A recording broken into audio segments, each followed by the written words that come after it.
በ1977 ዓ.ም የነበረው ህወሓት የተራቡ ሰዎችን ህይወት ለማትረፍ ሌሊትና ቀን መንገድ ሰርቶ በድርቅ የተጠቃን ህዝብ ወደ ሱዳን ያስወጣ ነበር።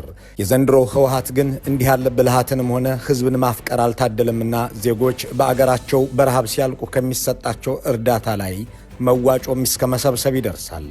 የትግራይን ህዝብ እንደ ቅርሱና ውርሱ የሚመለከተው የዘንድሮው የህወሓት አመራር ደግሞ በሱ የመደራደርና የመፈጸም አቅም ማነስ ምክንያት 5 ዓመትና ከዚያ በላይ በተፈናቃይ ካምፕ ውስጥ እንዲቀመጥ ያደረገውን ህዝብ ውድብን ሳልይዝ ወደ መጣሁበት አልመለስም አለኝ እያለ እስከ ሞት ያደርሰዋል። ተፈናቃዮችም ሌሎችም ከሁሉም በፊት ህወሓትን ነው ማዳን የምንፈልገው ነው የሚሉ ወደ ቤታችን ለመመለስ ህወሓትን ሳንይዝ አይሆንም ይላሉ።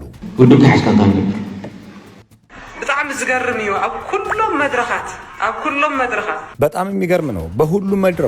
በሁሉም መድረኮች የተፈናቀለው ህዝባችን ብቻውን ይሁን በአካባቢው ካለው ህዝብ ጋር እንደ ህወሓት ስናወያይ ተፈናቃይ ስላለበት ችግር መከራ እየኖረው ስላለ አስከፊ ህይወት ይናገራል። ሆኖም ግን መጀመሪያ ህወሓት ትኑርልኝ ነው የሚለው። ወደ ቦታችን ለመመለስ ህወሓት ትኑርልን ብለው ነው ሁሉ ጊዜ የሚነግሩን። ይሄ በህዝቡና በህወሓት መካከል ያለውን ትስስር የሚያሳይ ነው። ነብሮ ዘሎ ሕሱም ናብራ ይዛረብ ይግን ለቀደም ወድባይ ታልወለይ ለአንድ አመራር የህዝብ ልቄትና ረሃብ ብቻውን በራስ ፈቃድ ኃላፊነት ለመልቀቅ በቂ ነበር። ማስገዛት የሚችል ይሄ የዲሲ ብላክቦርድ በነገራችን ላይ በኢህአዴግ ራሱ በኢህአዴግ አደገ፣ በኢህአዴግ አበል፣ በኢህአዴግ ገንዘብ ይሄ አውደልዳይ ቁጭ ብሎ እዚህ 24 ሰዓት ጥላቻ ብቻ እየረዛ በቃ ይችን ይሰጧል።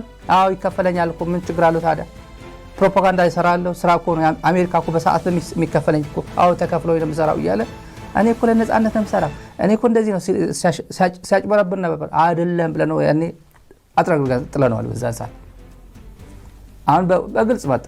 ማን ይገዛሃል ነው ጉዳዩ፣ ችግር የለውም። ፋርሴ ቡላ መሆን ዓለም በሙሉ ስላወቀ ዋጋ የለም ነው። ቲክቶከሮችን ያስጠነቅቃል።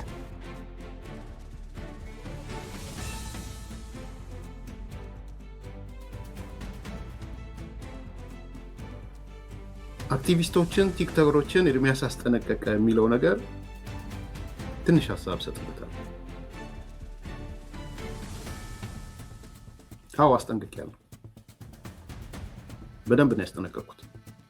አስጠነቀቀ የሚለውን ብቻ ለምን እንደተጠቀሙ ባላቅም አስፈራርቻለሁ። በደንብ ነው ያስፈራሯቸው። እንድትገመው ዛሬ አስጠነቅቃቸዋለሁ፣ አስፈራራቸዋለሁ። ምንም አውቶሪቲ የለኝም።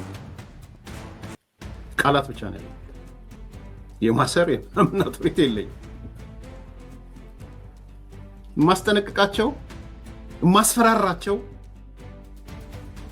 ምክንያት ግን ስራቸውን እንዲሰሩ በህጉ መሰረት እንዲሰሩ እሱ በኢህአዴግ አድርጎ የሚሰሯቸው በጎ ስራዎች በኢሳት እንዳይጠለፉ ነው። በግብጽ ገንዘብ በጠላት ገንዘብ ልጆቹ ወልዶ አሳድጎ ከዛ ኢሳትም 360 እዛም ከዛም በጠላት ልጆች አሳድጎ አሁን በብልጽግና ልጆቹ መሞሸር ነው የሚፈልገው አሳድጎ ማለት ነው። ግራጁዌት ሊያደርግ በብልጽግና ገንዘብ በአብይ ገንዘብ እድሜ ልኩ ማለት ነው። ምንድን ነው የሚማረው? ልጆቼ እንዴት ነው ያሳደከን አባቢ እንዴት ነበር እድገታችን እንዴት ነበር ቢባል እኔ በኢህአዴግ ነው ያሳደገኝ። ከዛ ኢሳት እናንተ ደግሞ በኢሳት ገንዘብ በነግብጽ ገንዘብ አሳደግኳችሁ ወለድኳችሁ። ከዛ ብልጽግና ተቀበለ 360 እያለ ምናምን ኢሳት እያለን ያው ብልጽግና ተቀበለ። ከዛ ተመልሶ እንደገና በብልጽግና እየዳርኳችሁ ነው ሊል ነው የሚፈልገው። ይሄ የዲሲ ብላክቦርድ ምላችሁ አሁን ይሄን እዚህ ሁሉ ያለፈ ሙያ ያለው ምናምን የለም ቲክቶከር ላይ ትኩረት ያደርጋል። የብልጽግና ሞቲቭ በጣም ጥልቀት ችግር ውስጥ ነው ያለችው። ሰሞኑን አንድ ጋናዊ ነብይ ያለ ፓስተር ነው አንድ ነገር ተናገረ ተብሎ ማህበራዊ ሚዲያ ላይ እየተመለከትኩት ነበር። አንዳንድ ጊዜ ይሄንንም ነገር ያው በተአምር በምታት ለማመን ወይም ደግሞ ያንን ሐሳብ ለመቀበል አይደለም።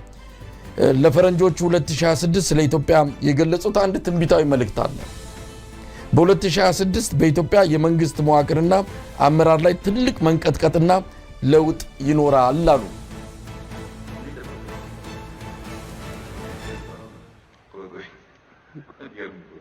የለም እኮ እኔ እዛው ላይ መልስ መስሎኝ ነበር። ይሄ እሳቸው ስለተነበዩ አይደለም፣ ነገሩ ወደዛ እያመራ ነው። እኚህ ነብይ ነገሮችን አይተው እንደ ትንቢትም አይደለም የነገሮችን መከታተልና ወደፊት ሊኖራቸው የሚችለውን ትክክለኛ ነገሮች ያሳዩበት ትንቢት ነው ብለን መውሰድ እንችላለን። የአብይ አህመድ አገዛዝ ስለ ዲጂታል ኢትዮጵያ የሚቅር ስለሌላው በሚቀጥሉት 2-3 ወራት በሚቀጥሉት 6 ወራት እውነት እንዳገዛዝ መቆም ይችላል ወይ? እውነት ለምርጫ ሲደርሳል ወይ? ብዙ ችግሮች እየተከሰቱ ነው ያሉት። ከዚህ አንፃርም የኢትዮጵያ ሕዝብ ነገሮችን ግራና ቀኝ መመልከት አለበት። በኢትዮጵያ ቴሌቪዥን የሚመለከታቸውን እንደዚህ የቅዠት መረጃዎችና የአብይ አህመድን ህልሞች እያየ ብቻ መዘናጋት የለበትም። በእርግጥ የኢትዮጵያ ሕዝብ የሚዘናጋ አይደለም፣ ያለውን ሁኔታ በደንብ እየተከታተለ እንዳለ እናውቃለን።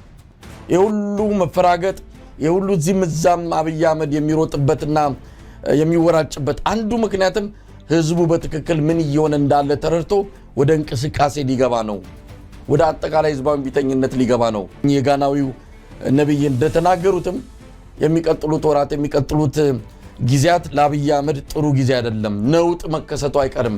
ህዝብ እንዲህ ተቸግሮ መብላት አቅቶት መኖር አቅቶት አብይ አህመድ እንዲህ እየተዘባነነ ህልሙን እያወራ የምትቀጥል ኢትዮጵያ አትኖርም። እዚህ ላይ መተማመን መቻል ያለብን እንደሆነ ነው በግሌ የማምነው። ገለታው እኔ እንግዲህ የጋናዊው ፓስተር እንደ ፖለቲካ ትንታኔ ከሆነ መቼም እንቀበለዋለን።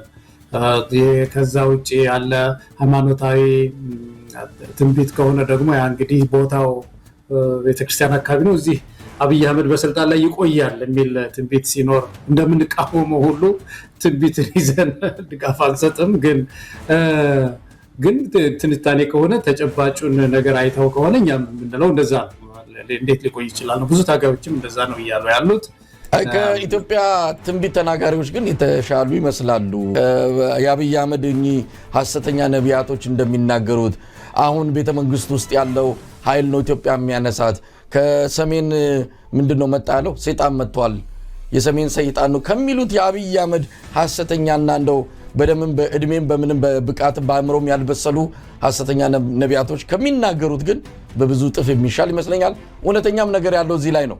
እንዳልከው የሃይማኖቱን ነገር እንተውና በፖለቲካ አይን ካየነው ግን የአብይ አህመድ አገዛዝ እድል ዕጣ ፈንታ ከዚህ የሚያልፍ አይደለም። አዎ በፖለቲካ እይታ ልክ ነው። የሃይማኖት ሰዎቹ እንግዲህ ከእግዚአብሔር መልእክት ተቀብለናል ሲሉ በእግዚአብሔርና በእነሱ መካከል ተጠያቂነት አለ። አንድ ቀን እግዚአብሔር ይጠይቃል። ስለዚህ ይሄ ጉዳይ በዛው በሃይማኖት ተቋሞቻቸው አካባቢ ነው መነሳት ያለበት